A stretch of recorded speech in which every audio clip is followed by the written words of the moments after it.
Hello, beautiful people. Welcome to Jesse Treff podcast in the raw. This podcast is where we have real, authentic conversations about your worth as a human being, about how worthy and deserving we are to live our best life, to be happy, to live joyfully. And what I like to talk to you about on this podcast is all things personal development, happiness tools, empowerment, different ideas and concepts that hold all sorts of different gems for you to apply in your own life, to help you have a more positive thought process, to empower you to take charge of how you approach your relationships, how you show up for yourself, how you show up for others. Sometimes we get stuck and we get lost thinking that, we don't have, life is just happening to us. But that's not true. If we really shift our internal world and take back our power, we create our own reality. So, if you've been here before, thank you for tuning in again. Welcome back. And if this is your first time, I'm glad you found me. So let's chat today. First, let me tell you what we're going to talk about, and then I'll give you a little recap about me, Jesse Treff, and what is going on in my life. I will keep it short, I promise, because we need to get into this awesome content. Today, we are talking about the drama triangle. You may have heard of the drama triangle. You may know a lot about it, or you may have literally never heard about it before. The first time I heard about the drama triangle or started to think about this concept was about 2 years ago when I was like, oh my goodness, I am such an empath.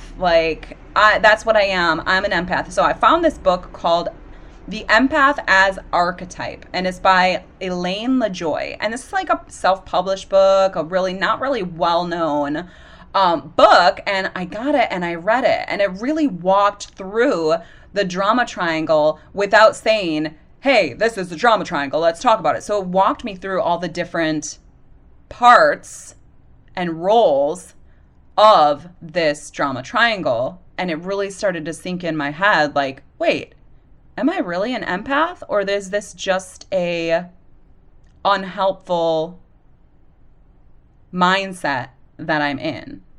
So that's what we're going to talk about today, is the drama triangle. What is going on in my life? So in our last podcast, I told you about how I've been looking at apartments. Steven and I have both been looking at apartments for our next home in Miami Beach and surrounding areas. And we've looked at so many apartments and they just have not been the one.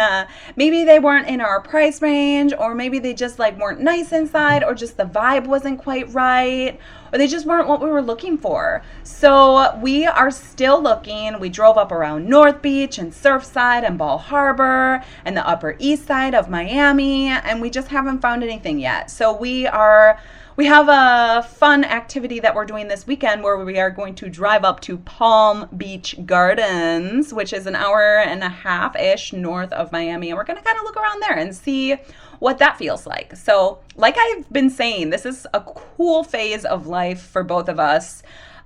Just finding where it is that we're meant to be next, because we have so many projects going on and we're so excited about all of these projects. And it's just really exciting to find. It's almost like we're finding our cocoon, where a caterpillar goes in his cocoon and then he's going to come a butterfly. It's like where we're going to be when our cocoon hatches. So it's exciting. And Steven's YouTube channel is doing really good. It's so fun. He loves reading and he loves talking about books. And he's been talking about all sorts of different types of books, self-help, women authors, and fantasy. And it's amazing because his most well-performing videos are on fantasy, which he loves the most out of everything. So it's almost like a gift that people are enjoying his fantasy videos, because really that's what he loves the most. So it's just really cool. And I believe that I have found where I am going to do my internship. I graduate from the University of Florida online program. I've been working on it for like 6.5 years, and I have my internship as a health educator in the fall. And this whole same transition phase has been finding where it is that I'm going to be doing my internship in the fall. And I was so excited when I got an email back from one internship site that I had emailed asking, would you be interested? This is what I think I can bring. And she wrote back really quickly and she was just like, oh, we'd love to have you. We're going to set up an interview, da da da da da. So I'm just really excited. And you know what else? I love to notice symbols and all those third eye, if you've listened to that podcast, all those third eye things like symbols and finding meaning in things that are around us. So when I got this email back from her where she pretty much almost sort of said, yeah, we'll have you, it was 5:55. And that's not the only time that 5:55 has showed up when I've gotten some news or an idea or found something. 5:55 has been consistent lately. And if you look at the meaning behind numbers, 5:55 is a symbol of change. Like change is coming. Stay calm, stay patient, stay focused, stay grounded. Change is coming and it is meant to happen, which is so cool. And back when I was really working a lot on my mental health, my started working with my life coaching and really working on my mindset, 11:11 kept coming up. And 11:11, I haven't looked this one up recently, but it's something about, hey, you're supported, you're on the right track, encouragement, keep going. This is validation that what you're doing is worthy. So I love all those symbolic things because they just make my heart feel so full. And like I said, they're validating. So that is really cool. You may have noticed I haven't had any YouTube videos out, but my podcasts, I've been shifting them into kind of a video version. So like I told my mom yesterday when I chatted with her for a while, which was so nice, we only have so much energy, right? Our energy is kind of like a reserve, like a water tank. And there's only so much water in there. So we need to be careful what we're pouring water into. So right now I'm pouring water into my school. I'm pouring water into our jewelry business, pouring water into staying calm and grounded in this transition phase. And when it comes to Jessie Triff, I have water to pour into it. So I'm getting some posts up and I'm getting my podcast up, but I just don't have enough water to pour into the YouTube videos right now. And that's okay. And then, sometimes we can't do everything. That doesn't mean we're not going to reach our dreams. That doesn't mean we're not going to reach our goals, but we just need to put ourselves first and know that we have limitations on how much we can do. So let's get into today's content. I have a printout here in front of me that I'm going to kind of go off of to lead us through today. But let's just take it as we go. I'm going to try to keep this kind of easy to understand because you don't have something to look at in front of you. But you know what a triangle looks like. And that is what this is based around. Each point of the triangle has an archetype. It has a state of mind or action or mental space that we can get into that leads to drama.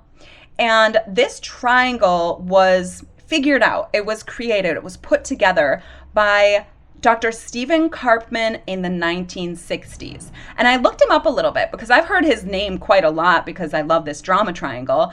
But I was like, I don't really know much about him. So I read about him a little bit and really cool person. His parents were both, I think one was a psychologist and one was a psychoanalyst. So they were really in the mental health world and professions. And so he grew up in a home where that was kind of the environment. So as he moved into his profession, he also became a psychiatrist. And he put together this drama triangle and used it in his practice for a couple years before he actually presented it to be a thing. And it was really well accepted pretty quickly. And now it's very, very popular with all the realms of mental health and coaching and all of that. And what's really cool about him is that he is a Libra, which is the same as me. So he really in his life, he's achieved a real balance, which is what Libra is all about, a real balance between art and science, because he has all the science of his psychiatry and developing the drama triangle and his career practice, but he also started oil painting in 4th grade and has been oil painting ever since. And he even enjoyed acting, and he was like in the Star Wars movie and like some other pretty decent roles in acting. So that's a really big balance between science and art in his life. So I found that pretty cool when I looked that up. I was like, what a cool person. So anyway, let's go into the chunk of content here for this podcast. So I want to start this with thinking about these 3 roles. So let's think about cartoons. In a cartoon or a movie, there's always like some kind of drama or action. And this is like part of the movie, it's part of the storyline, and it's all good and it's great. There's going to be drama, like things happen where we need to have all of these rules, especially in entertainment and movies. So I think of My Little Ponies. There's a My Little Ponies movie, or even just a show, that my sister Sarah and I used to watch over and over and over and over. And there's Cruella, who is this villain, and she's like the Bat Lady, right? And she is a bully, right? She's like the persecutor. She's the meanie. And there's some, I don't even remember the storyline, but let's say there's like a pony who gets kidnapped. And this pony is like a victim. She's helpless. She's trapped. She got kidnapped. She's poor pony. Oh my goodness. She got kidnapped by Cruella. And oh my goodness, I'm calling her Cruella from 101 Dalmatians, but it's actually Katrina. So she got kidnapped by Katrina, and she's going to give her this poison. Oh no, what's going to happen? Oh, we need a rescuer. So then you have another My Little Pony who comes to be the rescuer, and she's going to make everything better. She's going to save the pony and take her away from Katrina, and she's going to like stop the drama from happening because she saves her. So you have a villain, and you have a victim, and you have a rescuer. And those are the 3 parts of the drama triangle.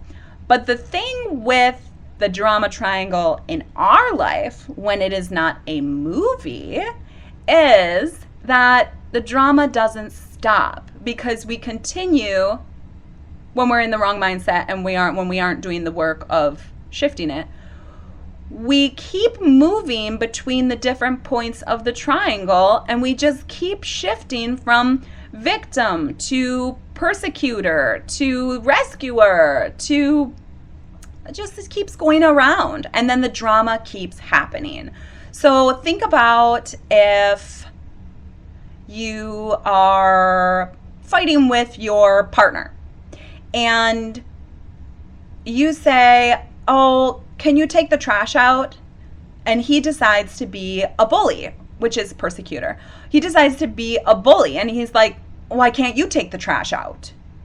And then you decide to be a victim, and you're like, oh, well, I did it last time, and you know, it's hard for me to carry it out to the trash can. I have so many things to do. It's just hard. And so then he goes to be a victim too, and he's like, oh, but I have so many things to do. Like, I'm running late. I can't help it. I'm just running late. And then you decide to be a rescuer, and you're like, oh, don't worry. I know you're running late. I'm going to help. I'm going to do it. I'll take the trash out from now on. And then you're both left with this feeling of helplessness or resentment. And I'm not saying that interaction is wrong. You know, maybe it works for you. Maybe that's just what you have going on in your life. But here's another example. What about if you have a kid and you and your husband are trying to raise this kid? So kid comes home, he has to do his schoolwork, and he goes out, plays outside instead. And then dad comes in and he's like, son, why didn't you finish your homework? I told you need to do your homework.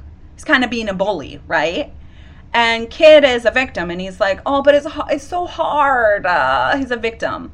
And then mom comes in. She wants to make it better because she wants everything to be nice. So she's like, oh, honey, come here. I'll help you with it. I'll help you with your homework. So you have a bully, you have a victim, and you have a rescuer. What's difficult about this situation is that, number one, dad is approaching the situation where he's kind of being a little bit, he's a little bit like angry already. Like he's like, hey, I need, you're supposed to do your homework. And then the kid is being helpless, and the kid is like not having the authority in himself to say, I'm going to do my homework. And mom is just trying to make everything better. And she's just like, oh, I'll help you. So then she's got that to do too. And she's not doing what she was going to do before. And instead she's just helping her kid do his homework. And that takes away the opportunity for the kid to be self-motivated. So it's just kind of enabling the kid to just keep like not doing his homework so that mom is going to eventually help him. So it just leads to drama. It leads to complication. It leads to inauthenticity in everyone's behavior and processes. And the drama triangle just makes life harder. It makes life like walking on eggshells, like not really knowing what someone means when they say it. And the bully is then all this mean person when really they're just trying to get things done. And then the rescuer is like the great person that everybody loves because they do everything when really they're denying their own needs and enabling everyone. And then the victim is poor me. Oh, I'm helpless. And it works for me because then the rescuer comes and helps me. So I don't really have to motivate myself to do things, because if I don't motivate myself, then somebody's going to come and help me and I never have to try. So it just keeps on going and going. And in our relationships, we can jump between all three of these things. And we can also jump in between all three of these things inside our head. Are you still with me? I know that it's a lot to envision and grasp if you've never gone through this before. But we can also do this inside our own head when we're talking to ourselves or when we're thinking about a problem or a challenge. We can jump through all of these triangle points in our own head.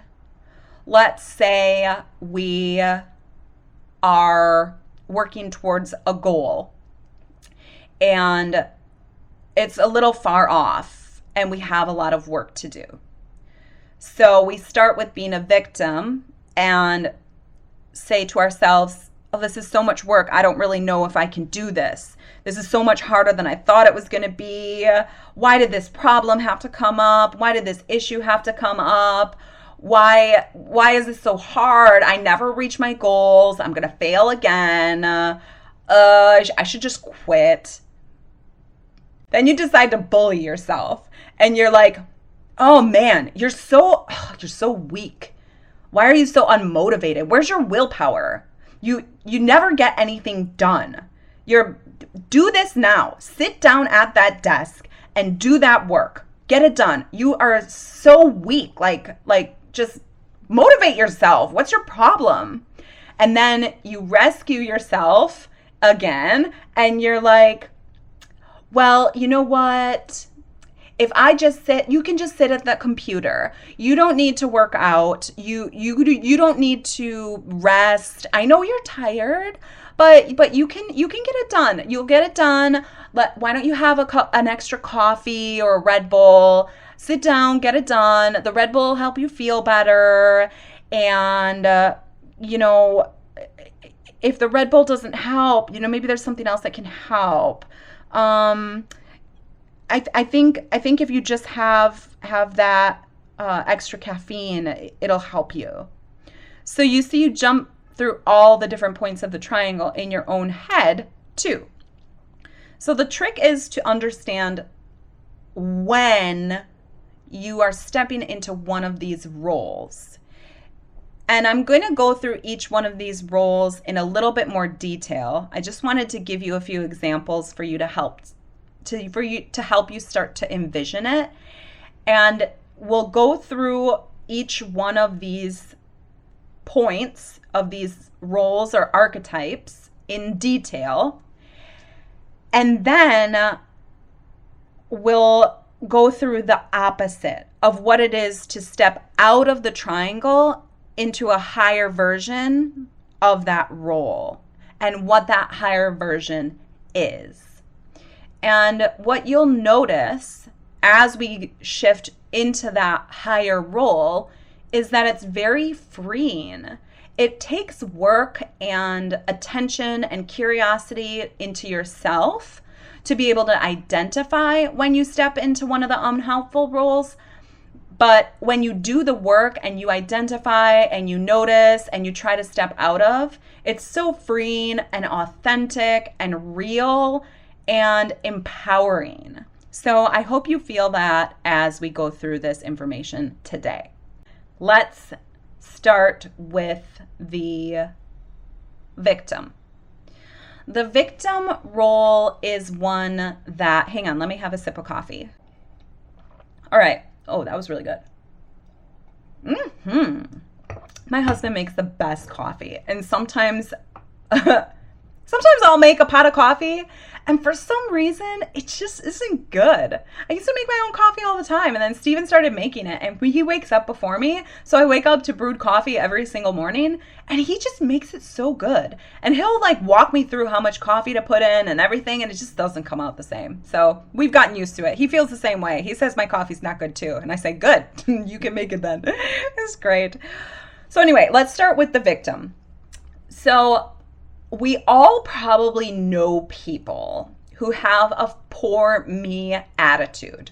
And I'm sure that we have all fallen into this as well, where you're just helpless. You're just like, oh, nobody likes me. Nobody wants to do this with me. Nobody loves me. Oh, poor me. I always get the short end of the stick. This stinks. Why did I get this card? Why did I get dealt this card in life? I give up. I give up. We all know people probably who that's just kind of their personality. And we sort of, that person maybe just kind of accepted that that's just who they are. But let me tell you, that is not acceptable. This is where you need to do the work.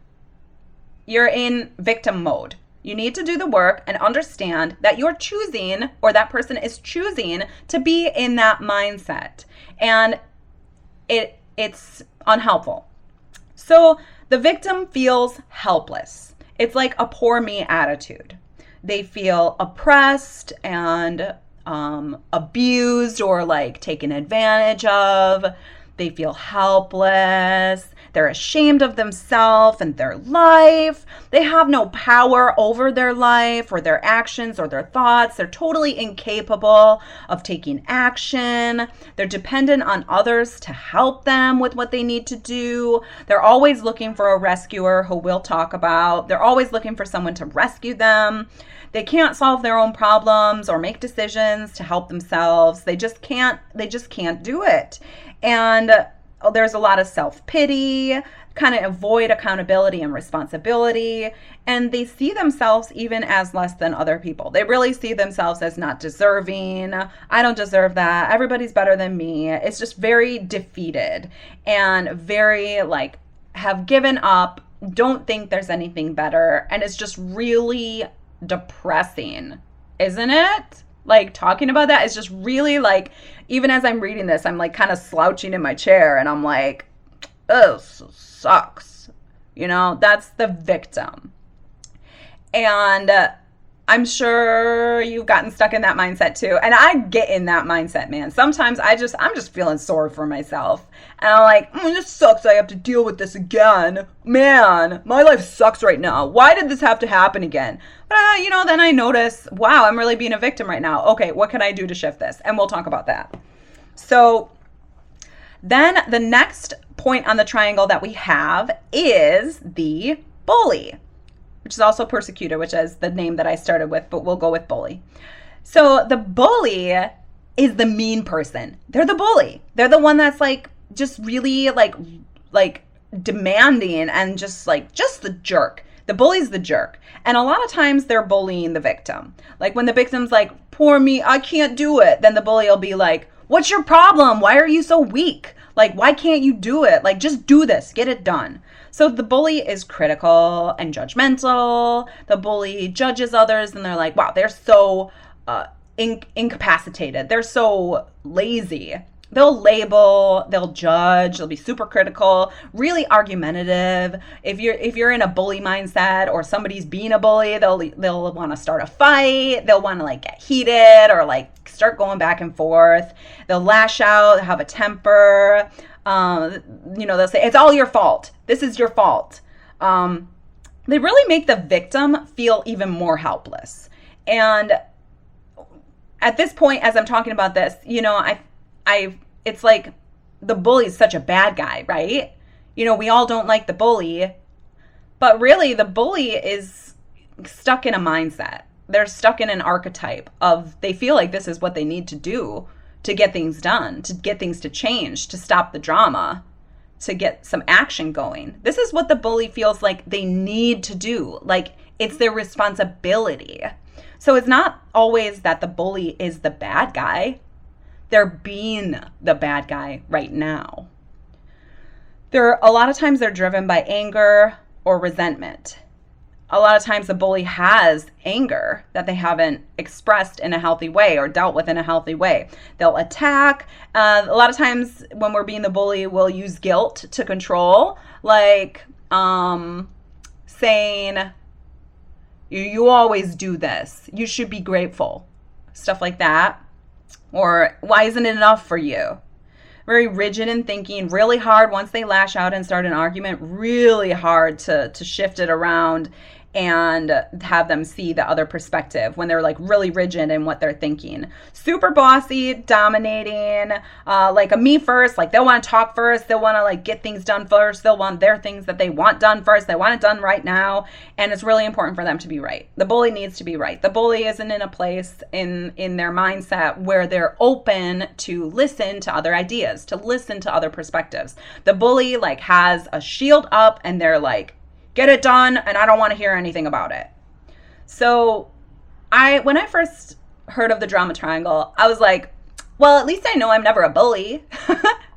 Yeah, I'm a victim a lot, and I'm definitely a rescuer all the time, but at least I'm not a bully. But you know what? I definitely can be a bully, especially if I've got like a drama triangle fight going on, or somebody hurt my feelings, or I just don't believe that this could happen to me. I'll definitely be a bully. I've been a bully in the past for sure, attacking people for what I believe is right, but they believe something else, not listening to other people's needs, really demanding that what I need to happen for my needs is what needs to happen, and judgmental. So as much as I thought I wasn't ever on the point of being an archetype of the bully, I definitely was. And I still do. I still fall into every one of these points, but it's about seeing yourself when you are and choosing to shift into the higher choice. So anyway, that's the bully. And the bully a lot of times is really attacking the victim. The bully, when it comes to the rescuer, we'll talk about next, the bully almost just kind of like, I feel like would shake their head at the rescuer and probably be kind of bitter because the rescuer is letting the victim be the victim. So leading into the rescuer, that is what the rescuer does. The rescuer is the savior, the one who saves the pony from the danger and takes her away. But what if the pony could save herself? What if the door was completely unlocked of her cage, but the pony just didn't see that the door was unlocked because she knew someone was going to come and rescue her? So if the rescuer keeps coming, the pony is never going to look around her environment and see that she has the power inside her to open her cage door. If she's dependent on the rescuer, she's never going to let herself out of her own cage, and she's just going to keep getting herself kidnapped because she never escapes. And it's just going to continue to be drama. So the rescuer is like, let me help you. Let me save you. Let me make it easier for you. I can do it. I can do it. I can do it. Over helpful. They're a fixer. If you've ever read an article or was about, are you a fixer? Do you like to fix everything? Or with yourself that you're kind of controlling, like you want to do everything yourself because you do it right and you can fix it. And if there's a problem, you jump up right away because you feel bad. You can handle it. You can handle the problem. So you're the fixer. The rescuer is definitely an enabler. And as they're fixing everything and as they're enabling the victims, they're a martyr a lot of times, denying their own needs and really not doing the things that they would love to do because they're doing things for everyone else. Why are they doing this? They really feel responsible for others. They feel like it's their responsibility to keep everyone okay, to make sure everyone's okay and happy and comfortable and safe. They feel like it's their responsibility. They make sacrifices for other people, and they make those sacrifices, and what they are sacrificing is their own needs and their own desires. And they see themselves as a rescuer. They see themselves as valuable, as like essential to the success of the family or essential to the success of the program, if it's in work or something, and there's like this work program that needs to get done and everybody's just not really getting the things done. They'll be the one that jumps in and says, oh, I'll take care of the spreadsheet. I'll get it done. I'll get it to you. And then nobody else has to do any work. They'll be the one that jumps in and says, I can do it. Superhero. But they do this and they see other people as incompetent. Like they rescue everyone because they don't think everyone else can do it.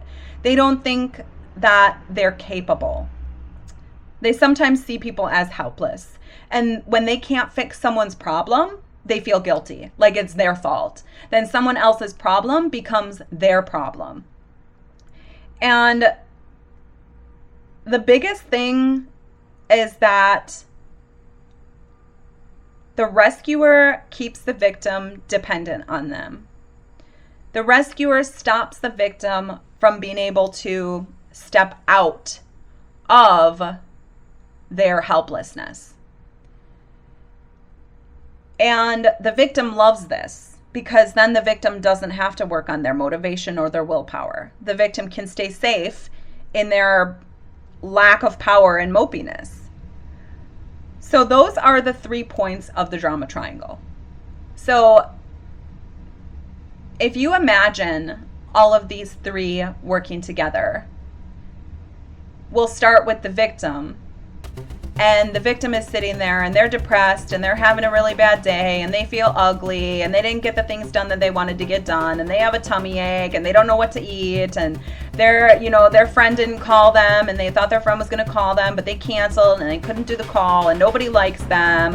And then the bully comes up and the bully is like, why are you being so sensitive? Why is this hurting your feelings? Why don't you get up? Why don't you go for a walk? Why don't you have something healthy to eat? Why don't you snap out of it? Snap out of it. Like, what? Why? Stop being so sad and depressed. Like, get up, get out, go. I'm sick of your attitude. Is it what's your problem? And the victim is like, well, I don't know. And then the rescuer jumps in and they say to the bully, stop, don't say that to him. Don't say that to her. Be nice. I don't want you to attack them. Come on, I'll make you something to eat. I'll help you. And then maybe they'll call the friend. They'll be like, hey, you really hurt her feelings when you didn't call. Or they'll text and be like, hey, do you think you could call them? They're really sad. And then they'll do all this work and then they'll sit by the victim and make them feel better. You want to watch a movie together? And when we do okay, so and then it just keeps going because then the victim loves the rescuer, and it just keeps going because then the bully feels hurt by the rescuer because the bully is trying to help the victim get better, to take some action and to do better. But the rescuer stops the bully's efforts of being able to create change. So then the bully feels like they're totally worthless and that they're not needed because they want the person to change, but really, like, then the rescuer is like, they don't need to change. And then the victim feels like the bully's the bad guy too. So the bully's the bad guy to everybody, and everybody loves the rescuer. And the victim is just like the center of it all. And it just keeps moving around. So that is the drama. That's why drama starts. That's why drama keeps going. And like I said before, we can jump into all these different roles. We can even do all three of these roles in one argument or one challenge. We can jump between all of these when we're stuck in our head and we're not being authentic and grounded and like humble and in our own power. So we can jump between all three of these in one fight. It's crazy. It's absolutely wild. So what do we do then? What do we do when we're stuck in this drama triangle? Like, how do we get out of it? A big one for me was the rescuer. You know, with almost everyone in my life, I felt like, how can I help? Are you okay? What are you suffering with right now? Can I make it better? You want to talk about it? Is there something I can do for you? Let me fix it. Let me fix it. I can fix it. I can do it.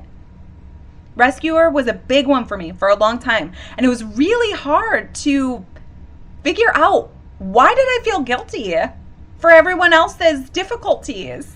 Why did I make it my responsibility? And I won't go into why, but when you start to let that go, when you start to really see your victims as powerful people who can manage their own challenges, you see that, wow, I was really limiting them. Or, wow, I really want to respect that person and their potential to take charge of their own life. And when I would be a bully, I would realize, wow, I'm really attacking this person. I'm really judging them and criticizing the way they're choosing to live their life. That's not right. Maybe I can encourage them instead. So now that we get into something to do instead, let's go around the triangle again and talk about what each of these insteads looks like. Sip of coffee, please. Okay, so we move around this drama triangle until one person, there can be 3+ people in this drama triangle, but when one person, it just takes one, we only need one. If you don't know what that was from, that was Creed. Creed is awesome. So we only need one person to move out of the drama triangle to really change the energy and the vibe and the direction of this challenge. Because that one person is moving into clear and healthy communication, clear and healthy mindset, authentic, grounded mindset. And that one person in the triangle can shift the entire communication pattern. So let's start with the victim again.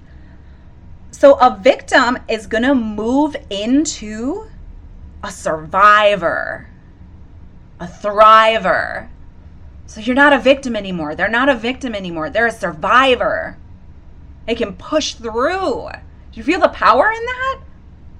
Like, why be a victim when you can survive? Powerful. So instead of feeling helpless and dependent on a rescuer and you can't solve your problems and you're just having self-pity all the time, you're feeling sorry for yourself, you can be a survivor and you can solve your own problems. What you can do, you just state what you need. Understand what it is that you're suffering about and what you need, and state it. Say what you need and take action on that need. Move forward. When you make an agreement or you're saying you're going to do something, simply follow through with what you say you're going to do. Do what you say you're going to do. Notice your old thinking. Notice when you were being a victim, and see how it made you feel. See how it hurt the people around you. Dispute it. Inside your head, I was wrong. Dispute your old thinking and ask yourself, how you can get what you want and achieve what you want in a healthy way. Notice your strengths. What are your skills? What are your talents? What are you good at? What are your excellent personality traits? How can you develop those? How can you use those to your advantage? Notice how much progress you've made. How much have you moved forward in your life? How much have you achieved? Notice it. Celebrate it. Get some momentum. Appreciate how unique and original you are, and accept yourself for who you are, all your good qualities, noticing your weaknesses too, and just being like, you know what, weaknesses are an area where I can ask for help. I can keep my power and ask for help from people who their strengths are my weaknesses. So noticing that you're unique and powerful. That is how you can move into a survivor. Instead of sitting in a puddle of pity, feeling sorry for yourself, and thinking that nobody likes you or nobody wants to spend time with you, or you're no fun, or you can't do anything, or you fail at all the things that you want to do, shift into survivor. Let all those pity party things fall to the side. They do not have time in your thoughts or your mind anymore. And you don't expect other people to fix your problems. You don't expect other people to jump in and rescue you, and other people to motivate you, other people to help you feel better. You have confidence that you can do it yourself. I know how strong I am. I know I can do this. Let me see. I said I was going to do that. I'm going to do that. There, you're in a higher version of your victim mentality. Now you're a survivor. Good job. So when you're a survivor, you don't need help from the rescuer. And you don't need a bully to motivate you or to get you moving. You're good. You're not a victim anymore. So moving on to the bully, who was attacking and judgmental and rigid and bossy and dominating and telling people what to do all the time. The bully moves into the challenger. And the challenger is an important person. The challenger doesn't judge others and tell other people what to do, but the challenger lifts people up, takes the veil off of people's eyes who aren't seeing potentials and possibilities. The challenger is creative and curious, and they point things out. They use their words to challenge others. So instead of bossing people around, the challenger will communicate strongly and assertively. They'll express their thoughts and their feelings and their ideas while being sensitive that others need to listen and digest. So they'll express their thoughts and ideas without being overbearing. They set boundaries. They're an active listener. So instead of just out, tell, brag, judge, they listen as well. They share their thoughts, but they also listen. It's more of an exchange, a non-judgmental, non-critical exchange.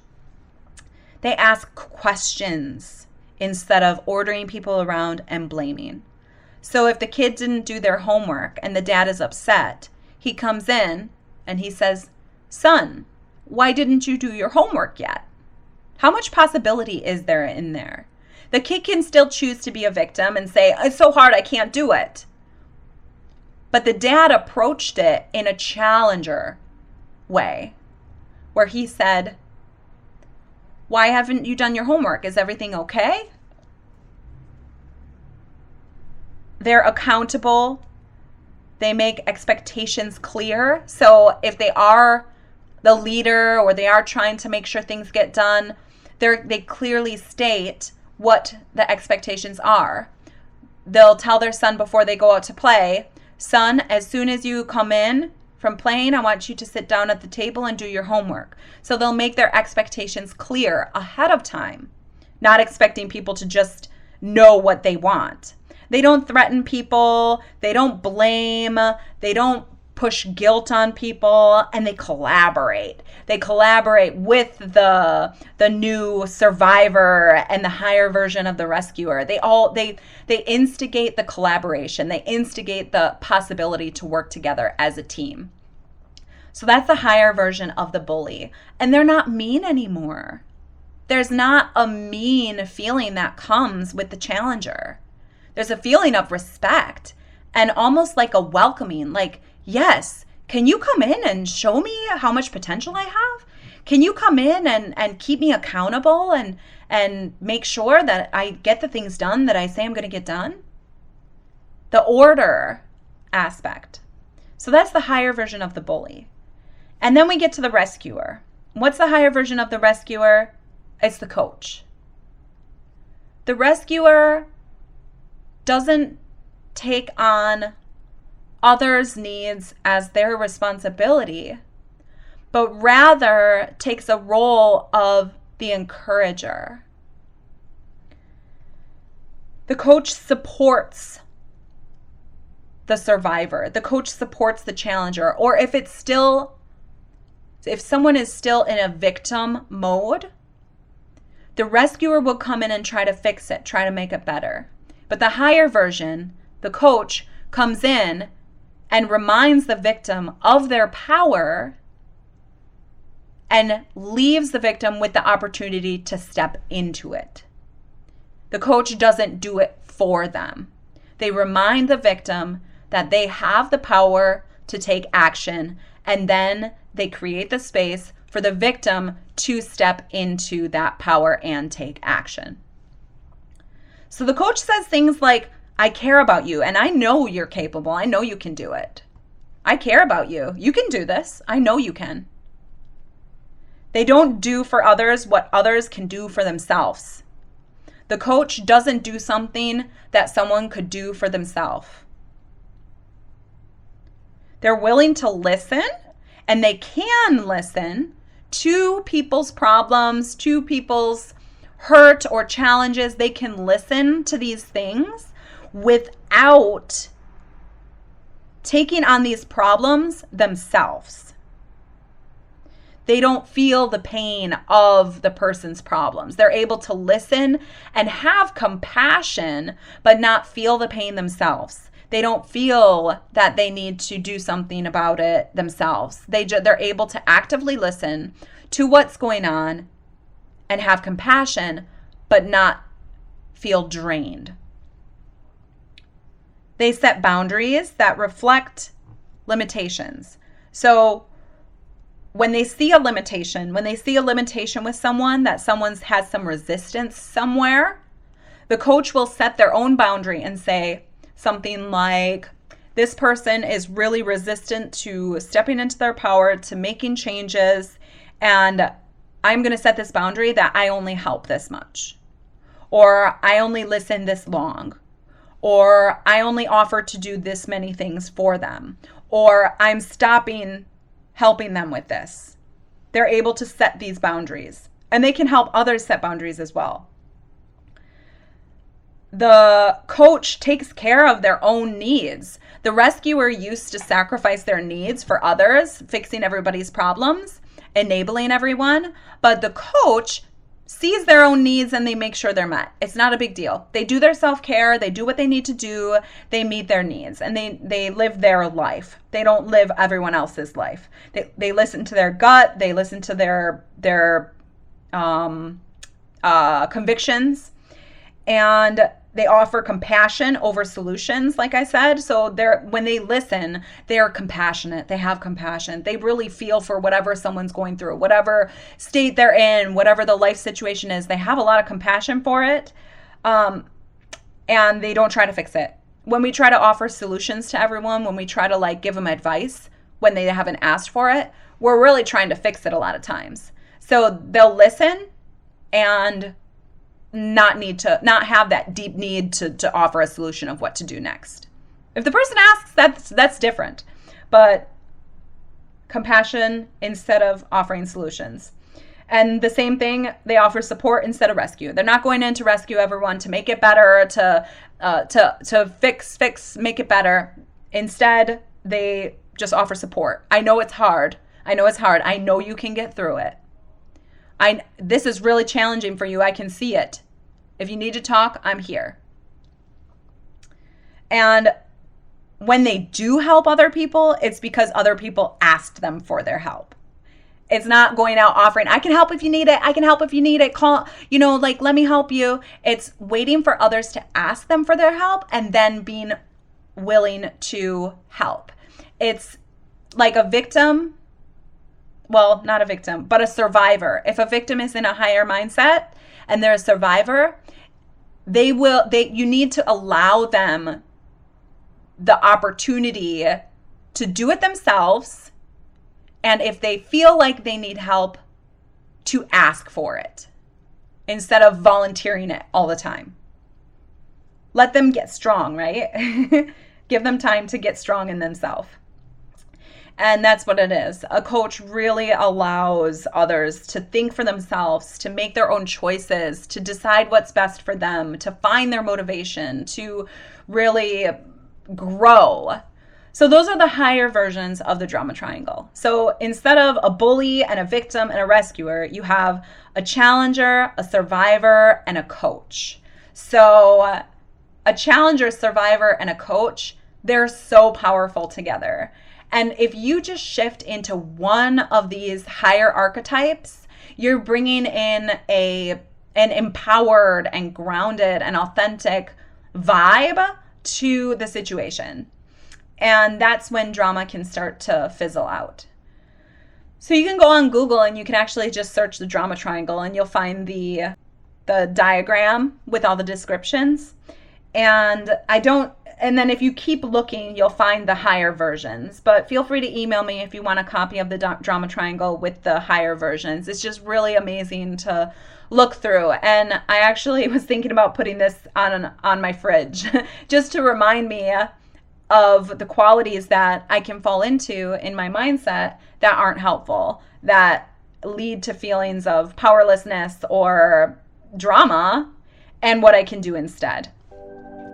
So I hope this kind of knocked on the door inside your head, maybe even more than knocked on the door, but just started to let you look at your roles that you jump into, and maybe it was a little enlightening. I know it was enlightening for me when I first started thinking about it.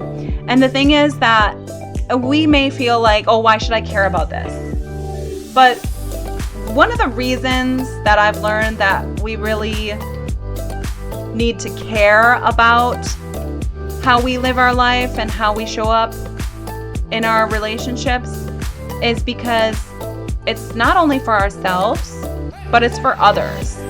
Number one, we create like a much more joyful and happy and higher vibe and enjoyable life for ourselves with dignity and integrity, but we also create a space for other people to be able to really feel safe, to feel seen. And when we do that, we bring more power, we bring more invigoration and excitement and possibility and creativity and like magic into life. So we support other people in their ideas. There's just so much more potential when we do the work, when we really try to live in a dignified,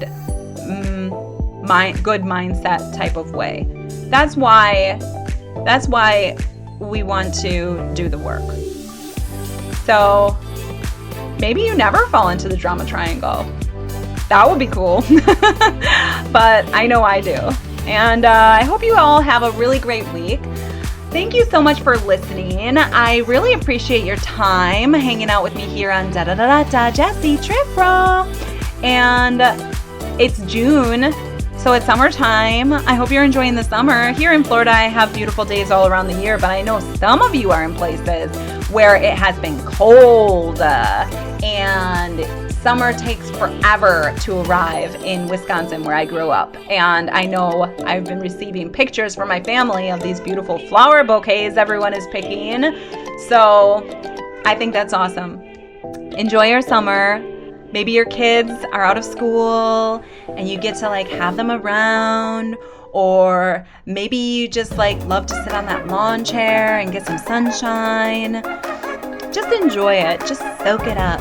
Take some rest. Take some TLC. All right. Drama Triangle episode done. And I can't wait to talk to you next week and give you some updates and talk about another super valuable topic. I love you all. Talk to you next time on Jessie Truff. Ciao.